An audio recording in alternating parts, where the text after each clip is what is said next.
No comment simply channel உங்களை அன்போடு வரவேற்கிறது. இந்த வீடியோ நம்ம என்ன டிஸ்கஸ் பண்ண போகிறோம்னு பார்த்தீங்கன்னா, நம்ம கங்குவா படத்தோட ரிலீஸ் டேட் அனௌன்ஸ்மெண்ட் வந்து இப்போ வந்து படக்குள்ள வந்து லான்ச் பண்ணிட்டாங்க. இந்த ரிலீஸ் டேட் அனௌன்ஸ்மெண்ட் இந்த மாதிரி இம்பாக்ட் கிரியேட் பண்ணியிருக்குன்னு சொல்லிட்டு இந்த வீடியோ நம்ம வீட்டில் டிஸ்கஸ் பண்ணுவோம். அதுக்கு முன்னாடி நீங்கள் இந்த சேனல் புதுசாக இருந்தால் அது நீங்கள் சேனலை சப்ஸ்கிரைப் பண்ணி பெல் ஐக்கான கிளிக் பண்ணி வச்சுக்கோங்க. வாங்க நம்ம வீடியோக்குள்ளே போகலாம். நம்ம கங்குவா படத்தோட ரிலீஸ் டேட் வந்து 14ஆம் தேதி வந்து இந்த படம் வந்து ரிலீஸ் ஆக போகிறதா அப்டேட் கொடுத்துருக்காங்க. நவம்பர் மாதம் 14ன்னு சொல்கிறது வந்து ஒரு நல்ல டேட்டுன்னு தான் சொல்லணும். குறிப்பாக இந்த படம் வந்து ஒரு தீபாவளியை முன்னிட்டு அதுக்கடுத்து 2 வாரம் கழிச்சு தான் ரிலீஸ் பண்ணுறாங்க. இந்த படத்துக்கு ரிலீஸ் டேட் வந்து நிறைய நாள் தள்ளி போய் இப்போ வந்து நவம்பர் மாதம் 14ஆம் தேதியாக வந்து மாறி இருக்கு. குறிப்பாக இந்த படம் வந்து அக்டோபர் மாதம் 10ஆம் தேதியே வந்து ரிலீஸ் ஆக வேண்டியது. ஆனால் நம்மளோட வேட்டையன் படத்தினால இந்த படம் வந்து இப்போ வந்து இவ்வளோ பின்தங்கி இருக்கு.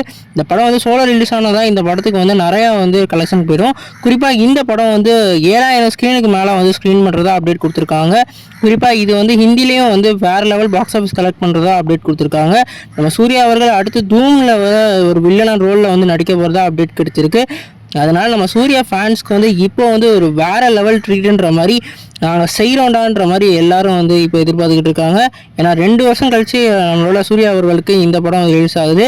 அதே மாதிரி பேக் டு பேக் இனிமேல் வந்து சூர்யாவோட சம்பவம் இருக்கனால சூர்யா ஃபேன்ஸ்லாம் இப்போ வந்து வெறித்தனமாக காத்துக்கிட்டு இருக்காங்க. நீங்கள் இந்த அப்டேட்டை பற்றி என்ன நினைக்கிறீங்கன்னு சொல்லிட்டு கமெண்ட் பண்ணுங்கள். இந்த வீடியோ உங்களுக்கு சாட்டிஸ்ஃபை இருந்தால் லைக் பண்ணுங்கள். இந்த சேனல் புதுசாக இருந்தால் இந்த சேனலை சப்ஸ்கிரைப் பண்ணி பெல் ஐக்கனோட கிளிக் பண்ணி வச்சுக்கோங்க.